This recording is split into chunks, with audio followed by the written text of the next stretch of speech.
ភាសាខ្មែរសំណេរ1051ថ្ងៃនេះយើងរៀនអំពីសំណេរនៅក្នុងសៀវភៅដដែលគឺវឹកហាត់កិច្ចការផ្ទះ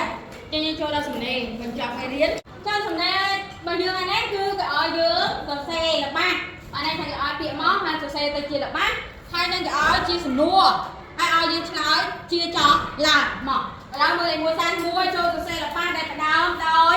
កន្សោមពាក្យខាងក្រោមមានកន្សោមពាក្យចំណុចកគេហៅថាកន្សោមពាក្យការចេះជួយនឹងគឺជាកន្សោមពាក្យការចេះជួយនេះគឺជាកន្សោមពាក្យហើយគេឲ្យបង្កើតទៅជាល្បះដែលមានន័យស្ដាប់បានដែលមានពាក្យការចេះជួយណាយើងបានបង្កើតហើយនេះចាស់ស្ដាប់ការចេះជួយគ្នាទៅវិញទៅមកក្នុងគ្រាក្រលំបាកគឺជាសិលធម៌ដ៏ល្អមួយនៅក្នុងសង្គមមានពាក្យការចេះជួយអត់មានហើយមានន័យស្ដាប់បានហើយបញ្ចប់ដោយសញ្ញាខាងតែពេលយើងសេចចាប់ហើយកុំភ្លេចខាងតែអត់ខាងគឺមិនមែនជាល្បះពេញលេញទេ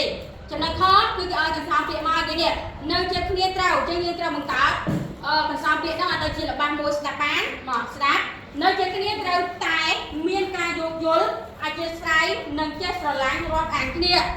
ចឹងយើងពេលដែលនៅចិត្តគ្នាយើងត្រូវតែចេះយោគយល់គ្នាយើងកុំឆ្លោះប្រកែកគ្នាចេះស្រឡាញ់រាប់អានគ្នាចឹងនៅមានពីអីគេនៅចិត្តគ្នាបង្កើតល្បះគឺអត់បង្កើតពីអ្វីយើងត្រូវតែបង្កើតកន្សោមពាក្យហ្នឹងត្រឹមត្រូវឬអត់មានកន្សោមពាក្យហ្នឹងយើងសរសេរទៅគឺអត់ត្រឹមត្រូវអីមកមួយទៀតគេឲ្យកន្សោមពាក្យមកពីអីគេយ៉ាងអានថាម៉េចសន្តិភាពធ្វើឲ្យចឹងយើងបង្កើតមកល្បះមកមានន័យស្ដាប់បានសន្តិភាពធ្វើឲ្យប្រទេសជាតិមានការអភិវឌ្ឍនៅប្រជាជនរស់នៅដោយសេចក្តីសុខសាន្តខាងខ្ញុំចាត់ដល់សញ្ញាខាងហើយមានពាក្យគេណាទៅសន្តិភាពធ្វើឲ្យនេះឃើញអត់សន្តិភាពធ្វើឲ្យតែឥឡូវយើងមើលចូលដល់ចំណុចទី2ចូលឆ្លើយសំណួរខាងក្រោមចាស់សំណួរគឺនៅក្នុងសៀវភៅយើងមើលសៀវភៅបណ្ដាចាស់សំណួរគឺនៅក្នុងសៀវភៅនៅលើក្រាស់នេះគឺមានតែចម្លើយទេមកឥឡូវយើងមើលសំណួរចំណុចកមានកខកខងចឹងអត់ហើយគេឲ្យយើងឆ្លើយនេះកន្លែងចុចយើងដាក់ចម្លើយមកហើយយើងដាក់បងមកកហើយនៅចម្លើយនៅលើក្រាស់នេះយើងអានសំណួរសិនកតើអ្នកចិត្តខាង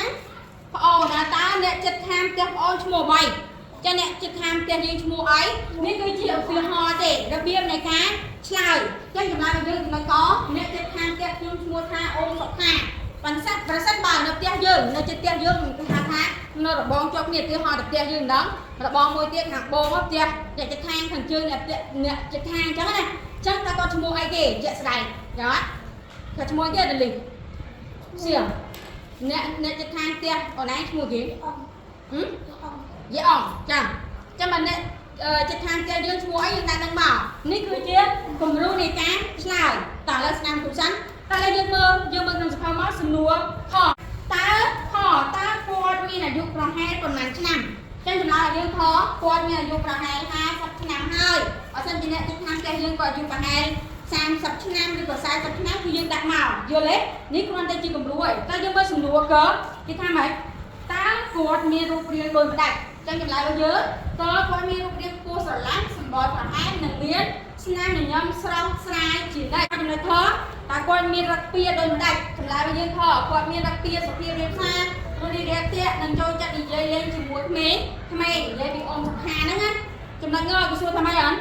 តើបងចូលចិត្តគាត់ដែរទេហើយអ្វីចម្លើយយើងខ្ញុំគាត់ជាចូលចិត្តគាត់ណាស់ព្រោះគាត់ជាមនុស្សមានចិត្តធម៌តែតែជួយយកអាសាអ្នកដទៃនិងតែចែកនំចំណីដល់ខ្ញុំជាអ្នកទៀត